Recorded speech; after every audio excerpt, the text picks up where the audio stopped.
Olá! Hoje a gente mergulha numa história bem conhecida, lá no primeiro livro de Samuel, capítulo 3. O cenário é um tempo em que, a palavra de Deus era rara, sabe? As visões não eram frequentes. Exato. E é nesse contexto de um aparente silêncio divino que essa comunicação direta acontece. É um momento chave. A gente tem o jovem Samuel, que está lá servindo o sacerdote Eli no templo. Isso.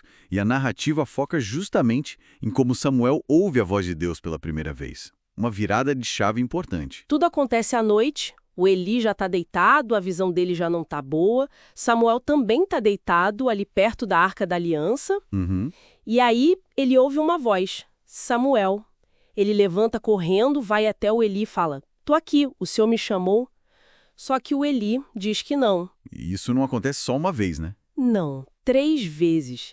É uma insistência curiosa. Por que será que ele não reconhece logo de cara? Então, o próprio texto dá uma pista importante, né?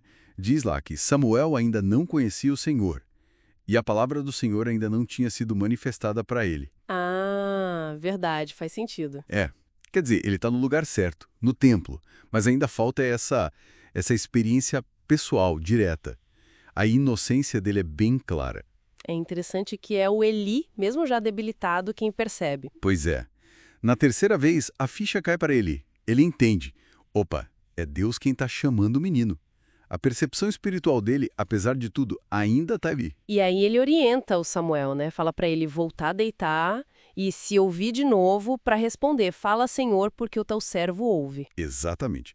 Uma fórmula de prontidão, de submissão para receber a mensagem. E funciona. Deus chama Samuel, Samuel, e o menino responde certinho, como ele ensinou. Só que a mensagem que vem, nossa, é pesada. Muito pesada por um menino ter que entregar para o seu mentor. É mesmo. O que Deus diz. Deus anuncia um juízo, assim, muito severo contra a casa de Eli. Algo que, como o texto fala, vai fazer tinir os ouvidos de quem ouvir. É chocante. Caramba! E por quê? Qual a razão? A razão é explícita. Os filhos de Eli, eles se fizeram desprezíveis, desrespeitando as coisas sagradas. E o Eli, mesmo sabendo disso tudo, não os repreendeu. A falha foi grave. Uma omissão com consequências sérias, então. Grafíssimas. Deus afirma que essa culpa, essa maldade da casa de Eli, jamais será expiada com sacrifício nem com oferta de manjares. É uma sentença definitiva. Parece que não tem mais volta para a linhagem sacerdotal dele ali. Nossa. Dá pra imaginar o pânico do Samuel na manhã seguinte, né? Ter que contar isso pro Eli. Totalmente. O texto até diz que ele receou, teve medo de contar.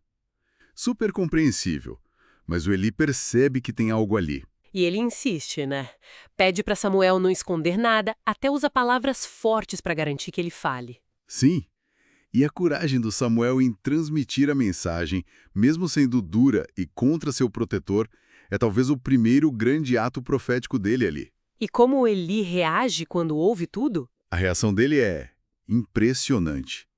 Uma resignação profunda. Ele diz: Ele é o Senhor, faça o que bem parecer aos seus olhos. Uau! Que aceitação! É, uma mistura de reconhecer a soberania de Deus e talvez aceitar a justiça do que estava vindo, né?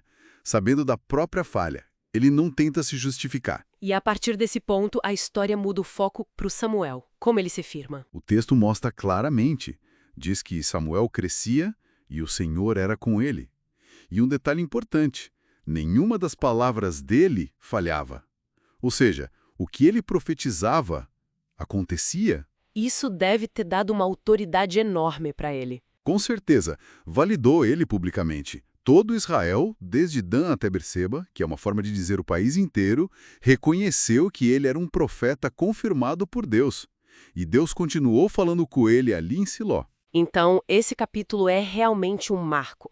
O fim da linha para a casa de Eli por causa da negligência e o começo do ministério de Samuel marcado pela obediência desde o início. Exatamente. O contraste é muito forte. E deixa a gente pensando, né? Eli sabia do erro dos filhos. O texto frisa isso. É verdade. Fica aquela reflexão sobre responsabilidade. O conhecimento do erro não livra da consequência. Pelo contrário. levanta a questão como a gente lida com aquilo que sabe que está errado, né? Seja na nossa vida ou em âmbitos maiores. Qual o peso da nossa ação ou da nossa omissão? É algo para se pensar que ultrapassa a história em si.